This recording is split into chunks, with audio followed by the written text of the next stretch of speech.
Si je parle si souvent de méthode d'analyse électorale, c'est parce que je suis intimement convaincu, à tort ou à raison, qu'une meilleure analyse permet aux candidats de définir des stratégies plus pertinentes et à terme, cela peut infléchir les politiques publiques dans un sens que je crois plus constructif. Qu'à l'occasion de ces législatives 2024 et à l'aube de cette législature 2024, la question que je pose, c'est quel est son rendez-vous avec l'histoire, sachant que d'emblée je postule qu'Emmanuel Macron aurait sans doute eu un mandat historique et que ce mandat historique, il l'a ignoré. C'est l'objet d'autres travaux que ceux que je suis en train de présenter maintenant. L'un est un ouvrage en cours de parution, l'autre a été refusé par les éditeurs, c'était une rétrospective historique. Ma foi, je remontais un petit peu loin et ça m'intéresse pas forcément trop. Peut-être un jour, un éditeur se décidera-t-il à voir là quelque intérêt, peu importe. Comme vous le savez, dans cette série de vidéos, j'ai un fil conducteur, une émission de C'est dans l'air, et les propos des intervenants me semblaient assez riches et assez porteurs pour ouvrir une réflexion. J'en viens ici à la dernière intervenante, Soisig Kemener, interrogée par Caroline Roux, sur l'éventualité d'accords entre les partis qui forment tous des minorités à l'intérieur de l'Assemblée nationale, et elle avance l'idée d'une responsabilité de tous ces hommes et femmes politiques être à la hauteur. Cette idée-là,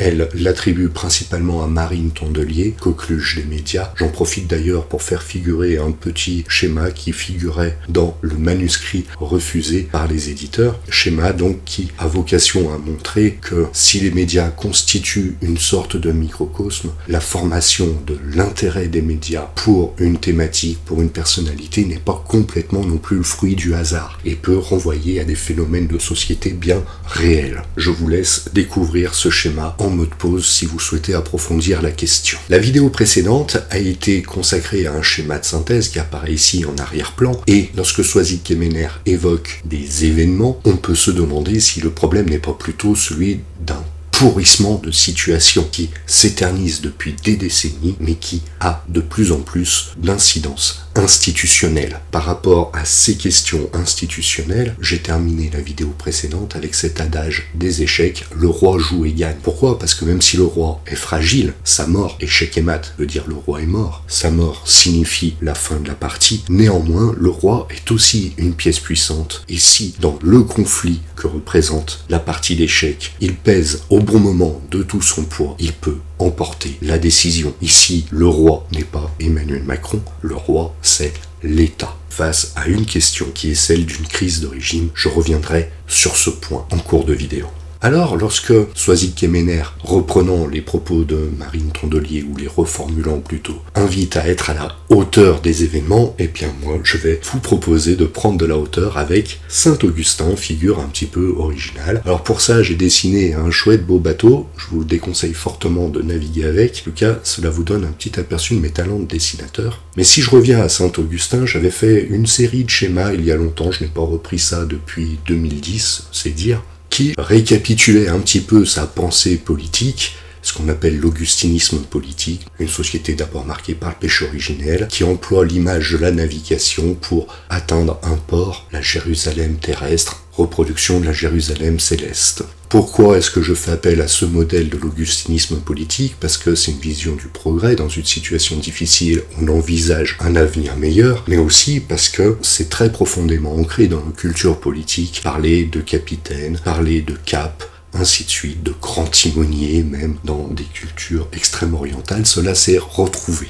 Alors, à titre indicatif, j'ai créé toutes sortes de schémas du même type, le but étant de voir si certaines structures intellectuelles ne se retrouvent pas. Je me suis même penché sur la question des humanistes d'origine. Tous ceux qui se disent humanistes de nos jours, je pense, pourraient apporter un certain nombre de développements face à ces étiquettes, face à ces différentes entrées. Il va de soi, bien sûr, qu'aucun de ces tableaux ne prétend récapituler le phénomène. En revanche, chacun de ces tableaux constitue une sorte de clé qui permet d'explorer le phénomène, un peu comme une clé permet d'explorer une maison. Ensuite, chaque entrée peut être développée de manière plus ou moins longue, aboutie, selon les connaissances que l'on a de la question. Les humanistes encore m'ont un petit peu intéressé. Je me suis intéressé également aux absolutistes. Là, cela engage la formation de l'État français. C'est un petit peu utile d'avoir cet arrière-plan en tête lorsqu'on parle de l'histoire de France et de rendez-vous avec l'histoire. Les Lumières également, ou encore Alors, il ne se présentait pas vraiment comme un homme des Lumières, mais Gracchus Babeuf. Le babouvisme a une influence intellectuelle importante. Il s'opposait radicalement aux libéraux, plus directement inspirés par la majorité des penseurs des Lumières. Sauf Rousseau, je tentais de dire, puisque Rousseau, lui, a plutôt inspiré les communistes, Marx d'abord, et Lénine, qui s'est réclamé du babouvisme pour la théorie du fer de lance révolutionnaire, ou encore Staline, l'idéologie communiste ayant renouvelé en profondeur la pensée révolutionnaire. J'ai également proposé une petite vision rapide de la France d'après les présidentialistes, sachant qu'il faut encore voir qui sont les présidentialistes, à quel moment de l'histoire de France, passons là-dessus.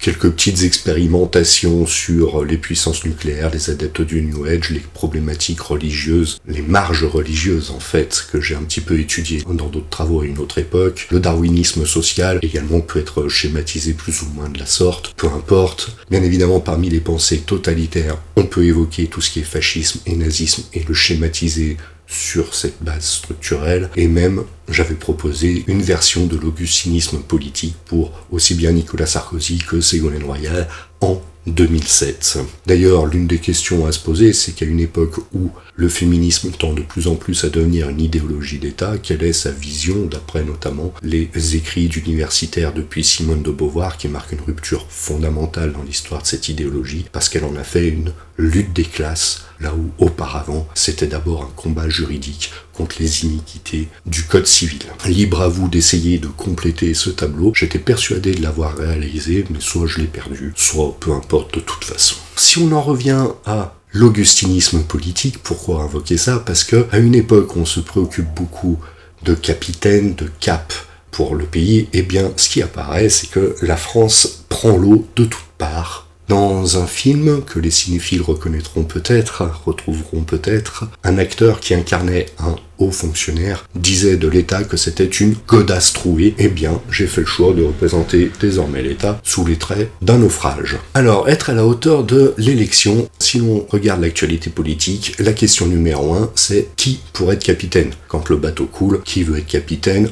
Ma foi, c'est bien de se préoccuper de ça, mais à moins de trouver une personnalité d'exception, je ne sais pas si c'est ce qui parle le plus aux Français. Le cap, également, a déterminé tout ce qui est programme de gouvernement, ainsi de suite. Jean-Luc Mélenchon disait le programme, rien que le programme, tout le programme. Laurent Wauquiez, lui, a proposé une autre feuille de route rivale, mais est-ce que véritablement les Français se sont prononcés en faveur d'un programme ou au contraire pour la neutralisation de tous les programmes, faute d'avoir confiance dans le personnel politique en présence? Une question qui commence à m'intéresser un petit peu, c'est qui de l'équipage et des passagers fait quoi? Comment on intervient sur cette brèche ouverte? Et enfin, pour colmater les brèches, comment s'y prend-on? Est-ce que d'ailleurs certains ne jettent pas de l'huile sur le feu, comme on le dit, ou alors est-ce que certains n'ouvriraient pas d'autres voies d'eau à l'heure actuelle? Le problème pour proposer des solutions, c'est que moi finalement, je fais plutôt de la recherche fondamentale sur les données, et lorsqu'on passe de la recherche fondamentale à la recherche appliquée, finalement il faut faire intervenir toutes sortes d'observateurs, d'acteurs de terrain. En définitive, je n'ai aucune légitimité pour apporter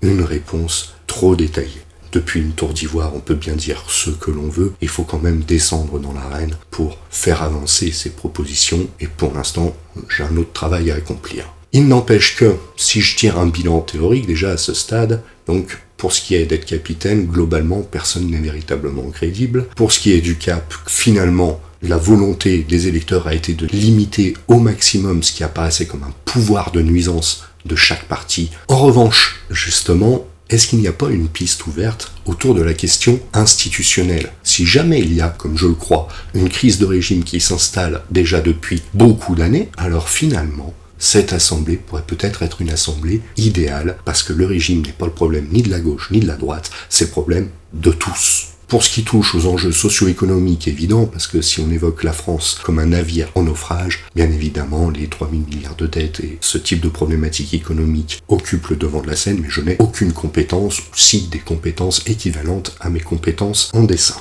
Donc je ne me prononcerai pas sur cela.